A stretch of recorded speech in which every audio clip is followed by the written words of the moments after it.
All right, lady, what is this? Okay, it's getting late, but I'm not one to give up.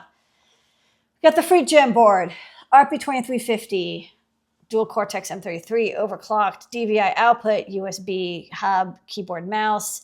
We got the PS RAM working, so we have basically emulating a Mac Plus with 4 megabytes of RAM, although that RAM is in the PS RAM. It's a little bit slow.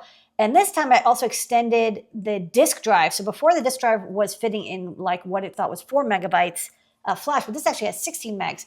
So I made a 12 meg disk, which means now we can fit HyperCard on there. Yeah. So HyperCard, for those who don't know about it, was a program that let you make multimedia. You could have animations and graphics and buttons.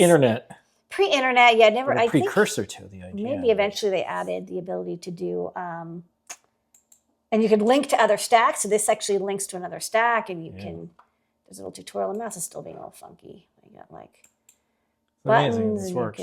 You know what's interesting is this is a computing experience that brings back memories that how often had you have to think about clicking through HyperCard. Protect your stack. It's been a really long time. And then we wanted to like give a shout out to a friend of the Fruit. Well, I'm going to send this to Bruce Sterling as soon as we post it up. In case you're like, I want his email address.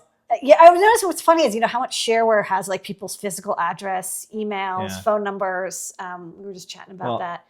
So Bruce just did a keynote at South by Southwest again. Yeah. And so as I'm looking at that in his recreation of tricorders and stuff. Look, I'm going to send them this. They didn't have a license yet. They were not for commercial. What is, It's literary freeware. I wonder how that license is doing. What does it even mean? Okay, so you can page through this. Yeah, you can email. Hey.